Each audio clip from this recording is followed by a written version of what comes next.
Hello my dear friends, you're in the Military Summary channel, and today we will discuss the situation in Ukraine on the 2nd of May of 2024.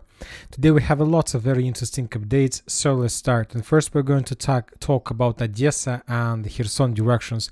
The Russians continue pummeling and attacking the Ukrainian positions of Ukrainian forces in the village by the name of Kizomes and Velitenskaya. On this video we can see the work of Russian reconnaissance drone. They managed to discover additional Ukrainian positions and to destroy them. The same story took place a little bit further to the west, closer to the Liman estuary. On the same story, the Russians were conducting, let's say, the reconnaissance operation, and as soon as they managed to discover another Ukrainian position, they destroyed.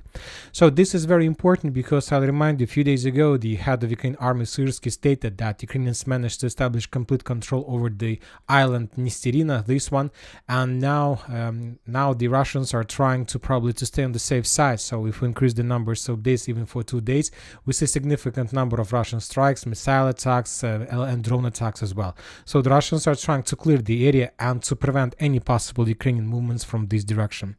Now we're moving further to Odessa area, where the Russians also conducted significant number of strikes during the previous night.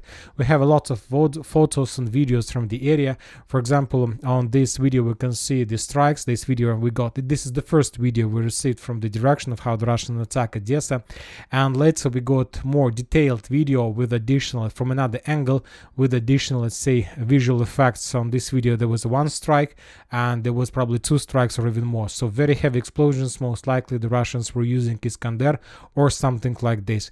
We have a lots of videos with the fire, so most likely the Russians managed to get the ammo depot or the warehouses. The sources reported that the Russians managed to discover another warehouse of 155mm shells that were sent to Ukraine by the Western countries, and as a result of those strikes, those warehouses were destroyed. So significant, obviously, results for the armed forces of Russian Federation. Now we are moving further to Velika Novoselovka, to the south in Donetsk direction. We have a lot of very interesting updates from Urozhaina.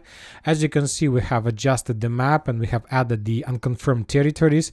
According to different mappers, the Russians managed to improve their positions in the southern part of the village and to establish complete control over almost half of the farms on the southern part, and the Russians are moving further. So we can make 100% conclusion that most likely this is also one of the primary targets of the armed forces of Russian Federation, to restore control over every single village the Russians lost during the Ukrainians' greatest counteroffensive. Furthermore, during the previous 24 hours, the Russians were bombing Staromayorsk as well as Urozhaina with significant number of FABs, with RBK 500, with missiles. So the town, the villages were under very heavy fire.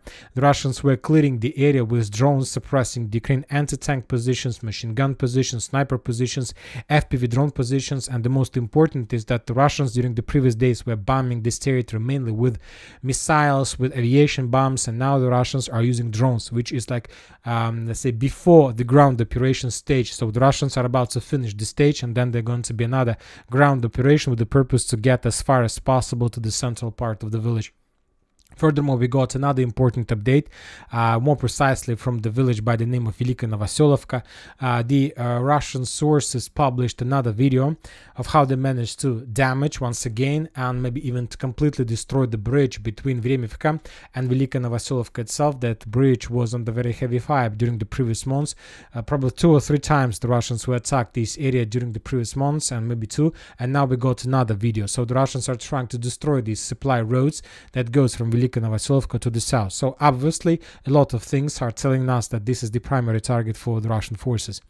Now we are moving to the eastern South Donetsk direction, to the triangle between Konstantinovka, Bogoyavlenka and Ugledar. The Russians also are in offensive state. They continue clearing the farms and the, let's say, some constructions and military facilities to the south of Ugledar and to the north of Ugledar. And the most important is that the Russians start bombing and attacking and, let's say, more precisely, FPV droning the main supply road that goes from Bogoyavlenka itself to Ugledar. Currently, it is very dangerous for the Ukrainians to use this road, because this road is located very close to the Russian positions, to the Russian edge positions among the fields, and furthermore, Konstantinovka may be captured by the Russians very soon.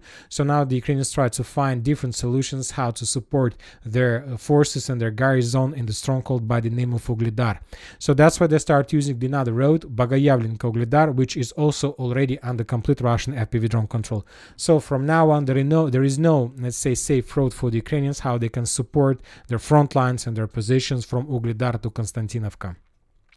During the previous 24 hours, we haven't received any confirmations that the Russians managed to establish complete control over Paraskoyevka, and a reminder that just 2 days ago we got this report from the Russian sources.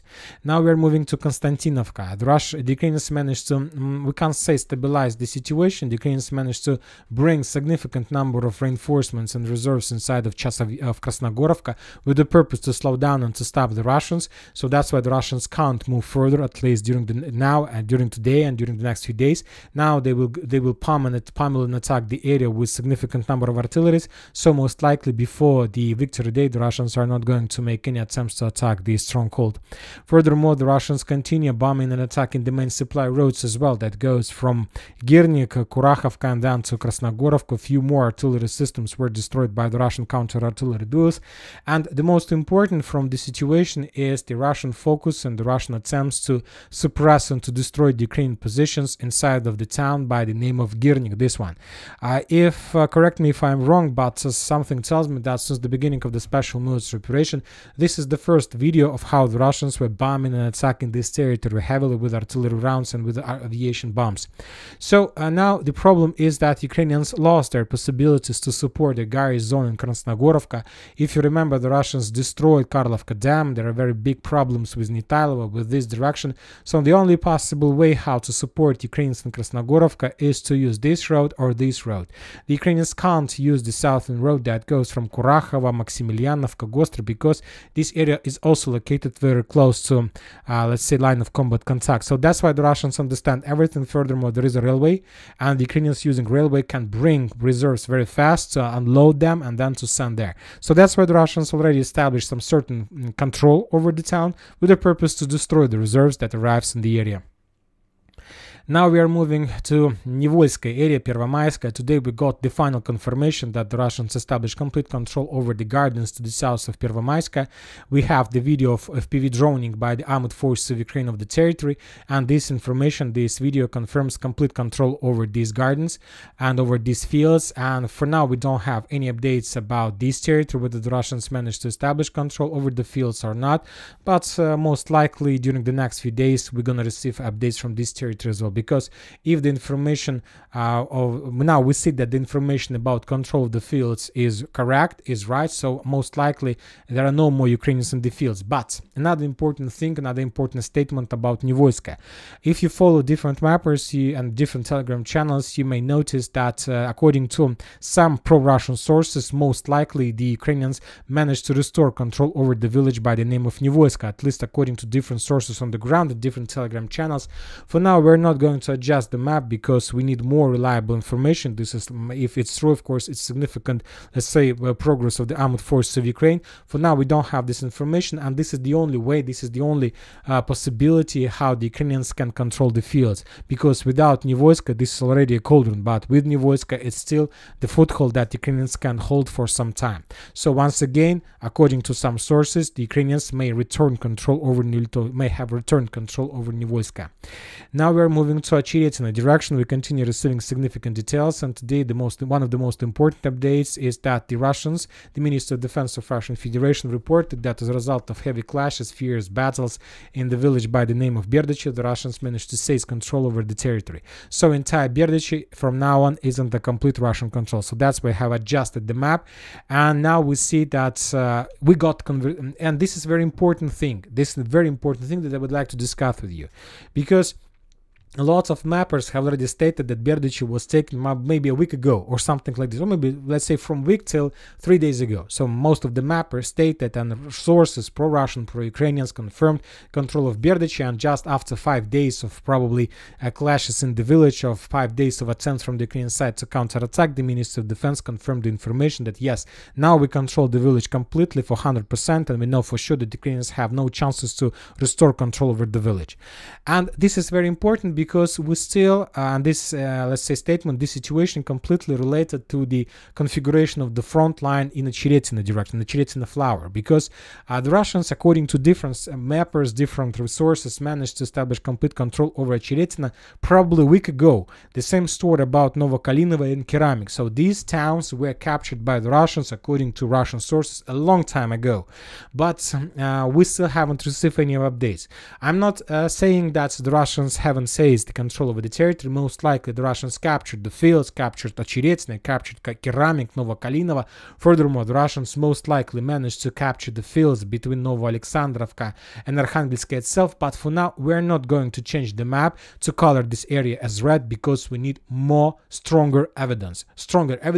And you know, the most important thing, and I would like also to discuss with you the situation, that most of the mappers have updated Chiretina, Novokalinovo and Keramik based on two things. Some sources from the ground who called them personally and told them that, let's say, this or that guy, this or that mapper, we have captured the Chiretina, so you can color the area, and after that the mapper changed the color. This is the way source. And the second source is Deep State Map. So Deep State Map, I'm not saying that they're telling that they're lying. Maybe they're telling the truth, maybe they're not telling the truth, maybe they're telling not the entire truth or something like this. But the thing that stopped me to change the color of map based on Deep State Map is one important factor. As you may know, few weeks ago, maybe months ago, let's say the holders of a Deep State Map signed a contract with the Ministry of Defense of Ukraine. And I can't tell you what was the subject of that contract. Maybe they signed just a regular contract to provide information to the Ukrainian soldiers, or maybe they signed a contract to provide this information to the entire world, to force the Russians think that something is significant is happening, but from the other side, this might be something like a trap.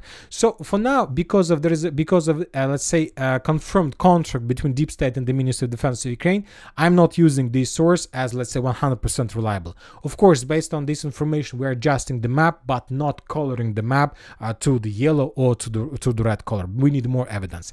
Anyway, this is like a small, let's say, topic. Let's discuss the situation on the ground. Once again, according to different mappers, the Russians seized control over the fields between, let's say, Novoalexandrovka and Arkhangelsk. The Russians captured completely the village by the name of Novokalinovo and Keramik and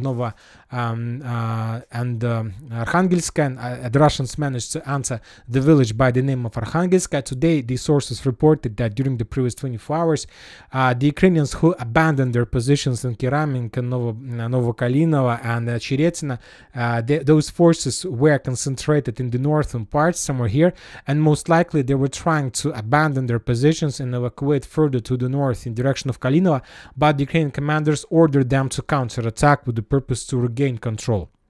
And today, according to the Russians, the Ukrainians made significant number of attempts to attack the Russian forces in the Chiretina. The Ukrainians made significant number of attacks to attack the Russians in the southeastern part of Arkhangelsk. For now, the Russians are saying that all those attempts were repelled by the Russians. The Ukrainians, suffering significant losses, were forced to fall back. So this is the situation based just on the Telegram channels, based on the mappers and maps, without any geolocations confirming progress either from the Russian or from the Ukrainian side. The only geolocation we have is how the Russians were bombing the Ukrainians in Novoalexandrovka. But based on this video, we can just make a conclusion that the Russians currently start bombing the village, probably preparing the foothold before further offensive operation from the Russian side, with the purpose to gain some foothold inside of the village itself. But we got significant number of geolocations from the Ukrainian side of how the Ukrainians were FPV droning the Russians in the villages by the name of Solovyov and Novobakhmutovka. Significant number of FPV drone strikes, mainly conducted by the forces of 47th Mechanized Brigade, which confirms that Ukrainians are trying to counterattack the Russians on their southern flank of Chiretina flower, with the purpose to slow the Russians down, to force them to keep reserves and not to introduce every single soldier from reserves to the north in direction of Kalinovo and Novoalexandrovka. So now this is the main purpose for the Ukrainians, just to attract the Russians, to force them to stay there, and so on. The Russians understand the Ukrainian plans, so that's why they're trying to dig in deeper without any attempts to attack further to the southwest, because they understand that now they need to finish Arkhangelsk, Novoalexandrovka, Kalinovo. If they're able to do this, then most likely the Russians will introduce additional reinforcements, and then they're going to be a completely different story and completely the headache of completely different group of forces.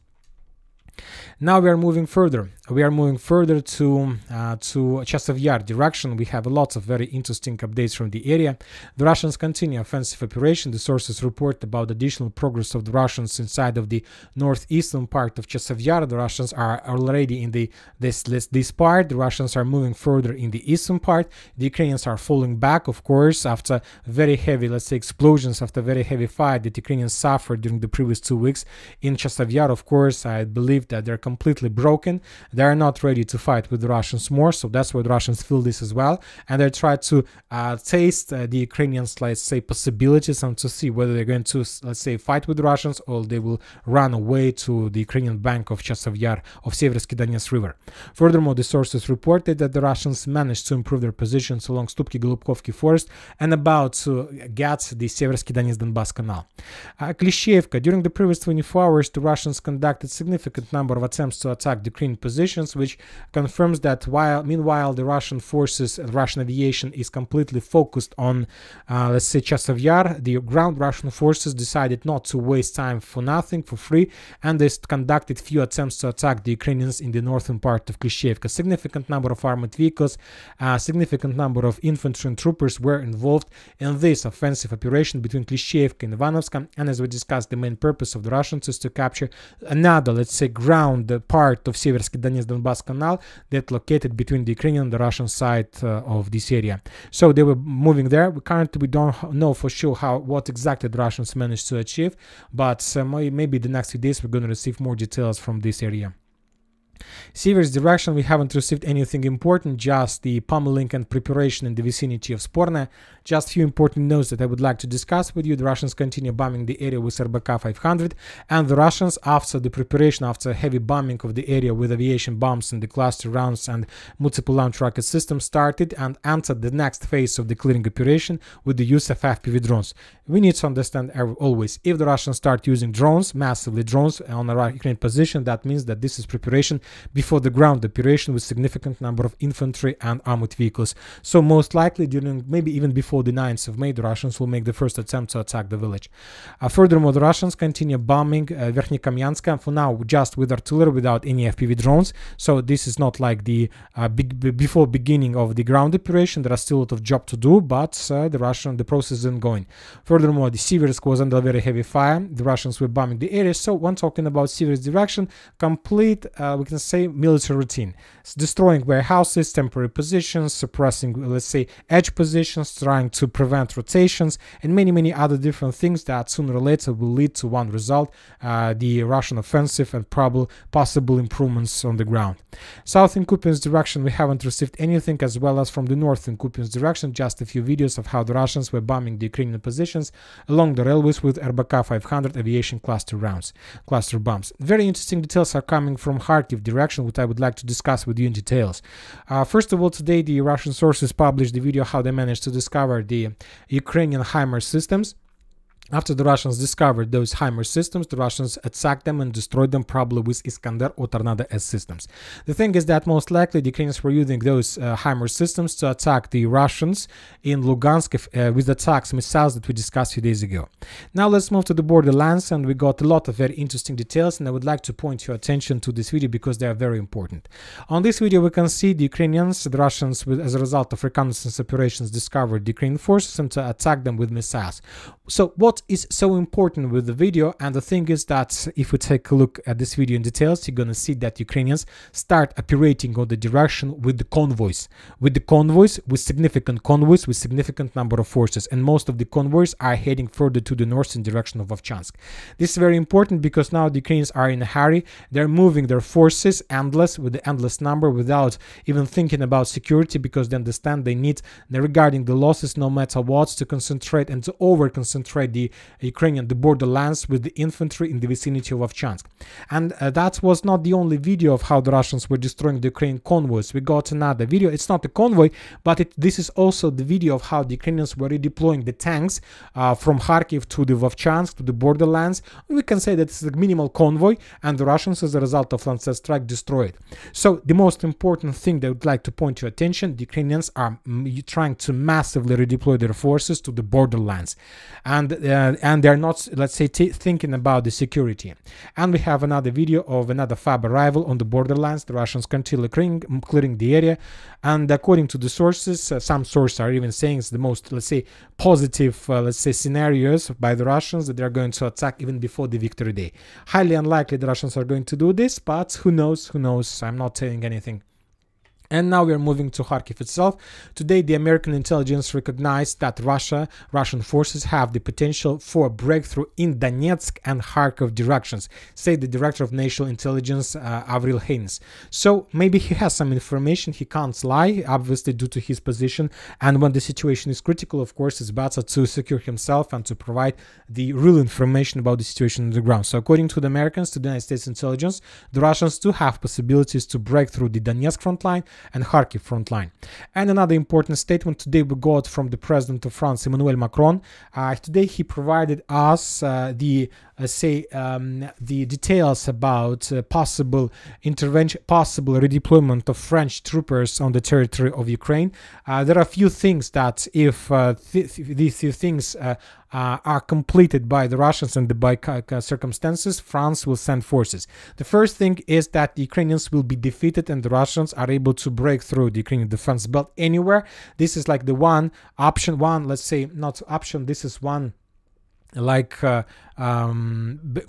say, part not of agreement, but this is one thing. If this situation happens, this is first reason why one of the reasons why France can enter the forces, and the second reason if Ukraine asks officially for help. So two things. If these two things happens, the breakthrough of the front line anywhere, Odessa, Donetsk, Kharkiv, Sumy, Chernihiv, anywhere, and the second, if Ukraine calls for help officially, France will send troopers on the territory of Ukraine. So this is official statement.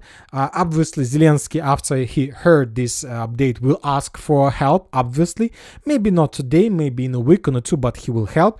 And now Zelensky can even simulate the breakthrough of the Russian forces just to complete all these requirements, and then Macron will be forced to send troopers. So very interesting situation, but we understand as soon as the France troopers arrive in the territory of Ukraine, this is going to be a very big escalation of the conflict. And that's it for today. Military Summary channel reminds you to condemn any violence in the world. Thank you for watching. Subscribe to my channel, put your likes, join my Patreon, and have a good day. Bye bye.